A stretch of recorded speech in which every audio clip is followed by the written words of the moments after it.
Hello everyone, and welcome back to Monster Monday. On today's episode, I have yet another awesome monster. This one from the Castles and Crusades Monsters and Treasure book. It's the Squealer.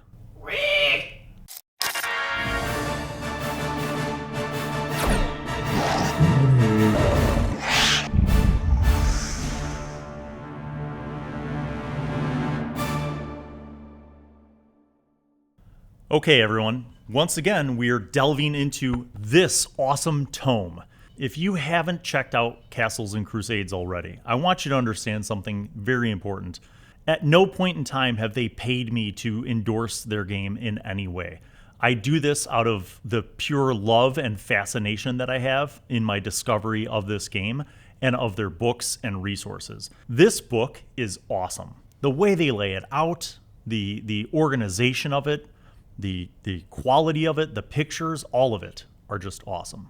The stat block and information that I'm using for this episode will be coming from the Castles and Crusades Monster and Treasure book, but the Squealer can be found, for those of you who are OGs, in the old school Advanced Dungeons & Dragons Monster Manual 2 by Gary Gygax. In fact, it's on page 113, and there's a cool little picture in black and white that just makes me happy and full of nostalgia. This is actually kind of more badass. Just a quick dip into Monster Manual 2, because there are some differences in terms of how Gygax and the crew created the Squealer for this game. It's still 12 hit dice. It does have a decent armor class. It is semi-intelligent. The description describes them as occupying temperate to tropical forests. And it also delineates that there may be some young squealers amongst their groups. It does indicate that the Squealer can imitate many sounds perfectly, so it will imitate these calls to attract prey. It will crouch low in a branch, and when a victim comes near, it will grasp the limb it is upon with 3 of its appendages and swing down to bite and claw its prey. It does also talk about, in AD&D, its ability to basically grasp and attack its prey.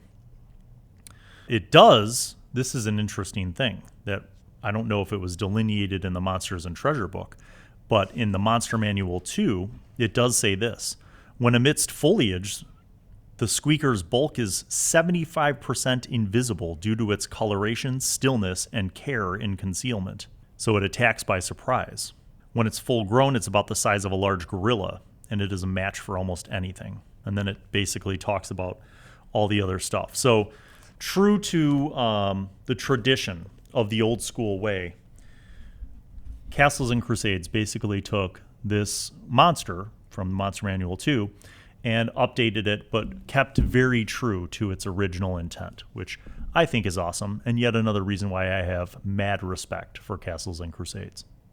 The Squealer appears as a large canine-like creature. It has long, thick back legs and 3 arms. The 3rd arm grows from the creature's back at the base of the spine. A bony protrusion runs along the length of the Squealer's back, ending just above the arm. All 3 arms end in large, talon-like claws, reminiscent of a giant bird rather than a dog. Its head is very canine, with a long snout and long, savage teeth. The Squealer is covered in thick brown fur, and its body is very muscular. It rarely stands on its hind legs, but would tower at 8 feet if it did so. The creature weighs upwards of 500 pounds. The Squealer keeps its lair in secluded places, in a copse of trees, or possibly below ground. It will attempt to drag any victims to its lair and eat them there. The Squealer is constantly hungry and will attack anything it deems fit for consumption, which includes almost anything. If the lair is discovered, one will find many bones scattered about from its previous meals. While many will be animals, there may be a few humans and demi-humans remains, which may or may not have been carrying treasure. The castle keeper is encouraged to place treasure as he sees fit, or roll on the treasure matrix table for category 8. I don't know about you, but when I read that, I could totally picture this monster. As always in Monster Monday, I try to think of what is the most standard way that a party might encounter this creature. Well, to be certain, any kind of travel where you're throwing a random monster encounter at your party, the Squealer could be there. And Based on its stat block, which we'll get to in a minute, I'm thinking this is like a mid to high level encounter, depending on how many squealers you decide to throw at your party.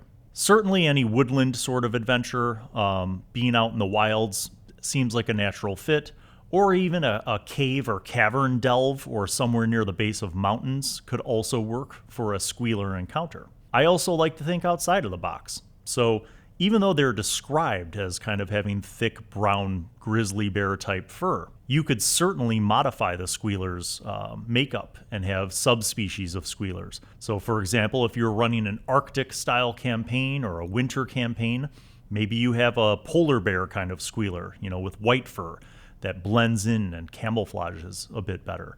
Or, black fur, if it's a nocturnal kind of sneaking up on the party while they're encamped somewhere. You could probably even have sort of tan-furred squealers that blend in with, rocky or desert terrain. So lots of options. Maybe, who knows? Maybe you have like a patterned, striped, almost camouflage fur of darks and even algae growing on it in green for your jungle encounters with squealers. I think there's a lot of flexibility, which is why I picked this. I think it's very usable. I often explain the ideas of either downscaling or upscaling these creatures. So before I delve into that, let's just take a look at their main stat block as it's written in the book. So they are size large with 12 hit dice, 12 D8 hit points. Armor class 14. They have a movement speed of 40 feet, and they have 3 attacks per round. They have claws, so there's 3 claws. It looks like the claws do 1d6 damage and the bite does 2d4. They do have dark vision with a range of 60 feet, and they have mimicry. So let's explore combat and mimicry and how the squealer uses it to its advantage. The squealer will hide itself in underbrush or above the party in the boughs of trees. It will attempt to attack with surprise. Regardless, it will attack initially with all 3 arms for 1d6 damage each. If at least 2 arms are successful, the squealer has grabbed its opponent. The next round it will attack with 1 free arm for 1d6 damage and its bite for 2d4. Neither attacks require a to-hit roll. They are each automatic. Wow. So you might be asking yourself, like, well, I don't play Castles and Crusades. I play Dungeons and Dragons. How do I do that? Well, you could just run this the same way that you would, regardless of what system you're using. So even if you were doing D&D 5e. But let's say that you wanted to just get more crunchy and impose D&D 5e rules on the squealer. It's pretty simple. All it would be is you add in an opposed grapple roll. The squealer grapples its victim, and if the squealer wins on that opposed roll, then the victim is grappled. And then instead of the automatic hit with those attacks after the victim is grappled, you could just grant advantage to the squealer. Now, I'll be honest, as all of you probably know, I've played all the D&Ds and I've played Castles and Crusades and a lot of other retro clones and OSR games. I think that you should run the squealer, regardless of what system, as Castles and Crusades has delineated. Because an automatic hit is better than advantage. Although, I guess if you rolled a nat 20 with advantage, that could do more damage. I'll leave it to you. It's your game. You run it how you want. But I know for me, regardless of what system I was going to use this squealer in, I would run it like this. Because I think that idea of a 500-pound, 8-foot-long beast grappling with 2 of its arms should mean that its bite attack is automatically successful and its 3rd arm can rake across its opponent. So that's how I would run it. Let's talk about the mimicry side, because this is kind of a cool thing, but it requires you to get creative, and I think it's a good challenge for game masters to incorporate this, and it changes kind of how you can use the squealer. The squealer can mimic any sound it has heard with almost eerie precision. This sound will take the form of mating calls, distress calls, laughter, and the like. Anyone hearing it is allowed a wisdom check. Failure means they believe the farce and think not to question the call. Those succeeding in the check notice something amiss about the sound, but cannot be certain what it is. I love that. So I want you to imagine that the party is, on their way to somewhere during an adventure. You're looking for that awesome random encounter, and you've chosen the squealer. And you're going to think of the squealer now as the hunter. And the hunter can use its mimicry to lure in the party to a place where it has the advantage from a combat perspective. Conversely, what if you had multiple Squealers and then you split the party, which, as we all know, is a cardinal sin? If you were to split the party, then your Squealers have a much stronger advantage, right? Because now they're facing two smaller groups of foes instead of one bigger group. Or maybe one of the Squealers lures the party in and then the other attacks the party from behind. And now they're dealing with two Squealers. Or what if there were 3 or 4 Squealers for a high-level party? Remember that it's not about killing the party, it's about challenging them. So as I look at the Squealer, I think one of the funny things about the stat block that is interesting is that, yes, this is a beast. It's a magical beast, but it has high intelligence. So it's not a dummy. It's smart. It can be crafty and cunning. And I think that's important when you consider how you use a monster. So it's perfectly well within the reasonable believability of using the Squealer that they would use their mimicry to the utmost advantage. I also think that you could modify this, again, because you don't have to have your Squealer waiting up in a tree as the party passes below. They could be waiting behind some boulders or rocks. Maybe they have gray fur that helps them camouflage, right? Or they could have dark fur and they're waiting in the shadows somewhere inside of a cave. Could a Squealer be in a dungeon? I think they could, Carafa, and here's why. What if the dungeon was part of some abandoned or ruined castle or, ancient city or civilization, and the Squealer had found that this dungeon was a perfectly suitable habitat for it to have its lair, right? Plenty of room to leave its, the bones and carcasses of its victims. And maybe even multiple Squealers have started to, reproduce and mate, and they have kind of a colony there. This is where, in Monster Monday, I like to go deeper. How do you use the monster beyond just a random encounter? Well, you can make it part of an adventure. So I want you to imagine that the Squealers, because they're intelligent, have taken up occupation in some area where you run many of your adventures. And now they have abducted several important people who were on their way to an important meeting in a caravan. The Squealers attacked the caravan while they were encamped at night and have abducted these victims to later eat them. And the party now has tracked the Squealers' footprints to this cave or dungeon or mountain or forest, wherever you want to set it. And the party must now rescue those people before they are eaten. The initial encounters are maybe 1 or 2 guard or sentinel Squealers, but as the party gets in closer, they find that in this labyrinth, in this dungeon, in this cave system, whatever it is, in this woodland area, that the Squealers have occupied and made into their habitat, that the Squealers have more to their numbers. And maybe you integrate some other side creatures that are part of that environment. Maybe some sturges to annoy the party, or other creatures that might, be challenges to the party. But after 4 or 5 encounters, the party could arrive at kind of the main nest where the colony is, and that's where they would have a number of Squealers, and they would also see the other victims who have been thrown into this pen. Maybe there's a big pit that the Squealers throw their victims into. And so now the party has to fight off the Squealers and get the abducted people and free them before it's too late. There's a whole ass adventure right there, Carafa. A whole adventure. Multiple sessions, depending on how big you want this to be. You might be saying, well, Bill, that's pretty solid. You are a genius, and thank you. The greater question is, how do I go from an encounter to an adventure, but maybe from an adventure into a campaign? How do I use the Squealer as a crucial part of a campaign? I have an idea about that too. I want you to imagine that there is a great chieftain of the Squealers, all right? So we're kind of adding a little bit of civilization to the Squealers with this idea, but just follow me. Imagine almost in the same way that you would have a nomadic or barbarian primitive horde, right? And sometimes you have different tribes, but the tribes all meet up into a horde, which is usually led by an overchief, the chief of all chiefs, right?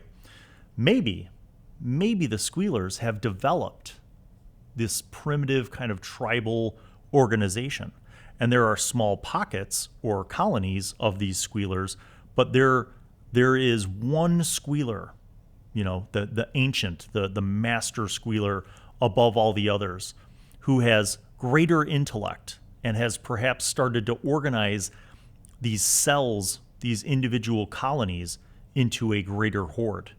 Because this squealer, for whatever reason, you could decide, it could be magical in origin, it could be environmental, or maybe there's some backstory to why the great squealer chief has this ambition and the additional intelligence to execute it.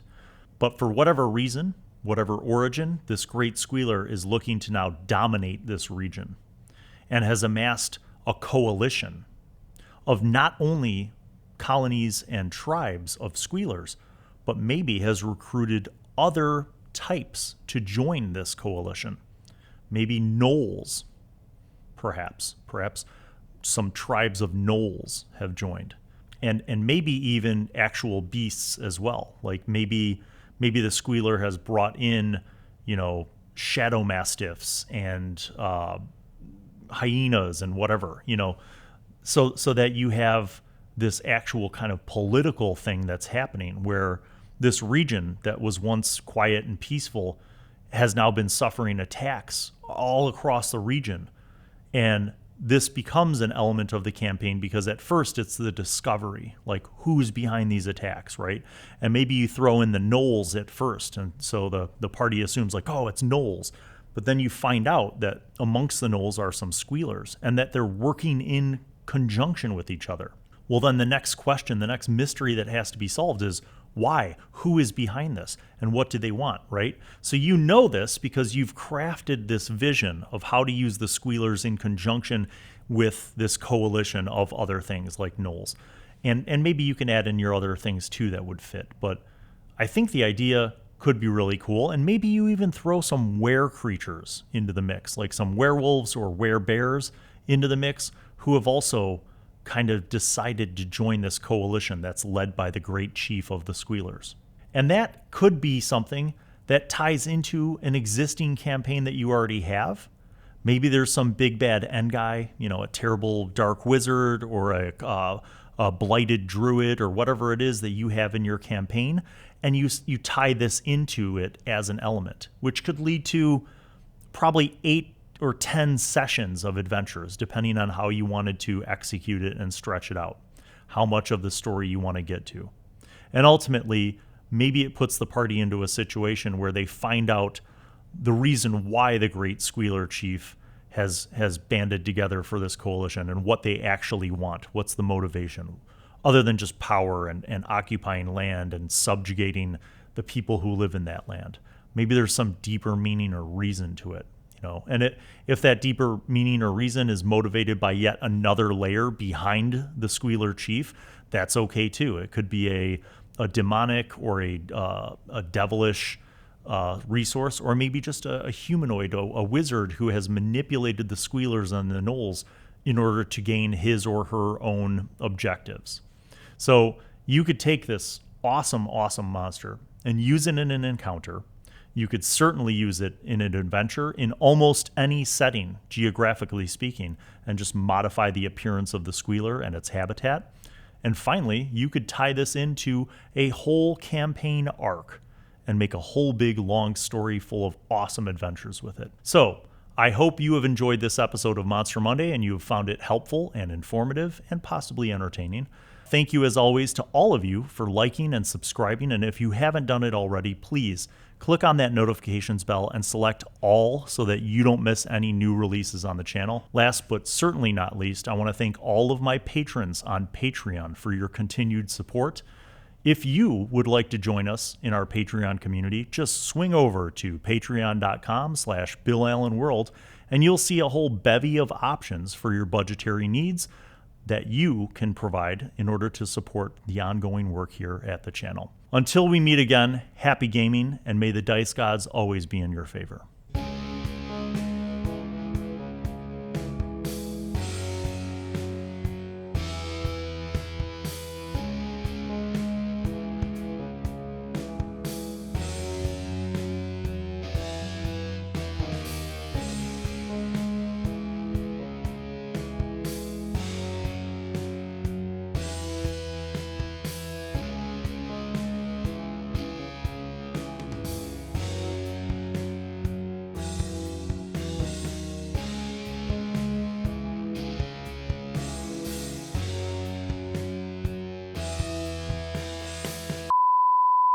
Hello, everyone, and welcome back to Monster Monday. On today's episode, I have yet another awesome encounter focusing on... God damn it. What did I say the first time? Was that stupid? Yes.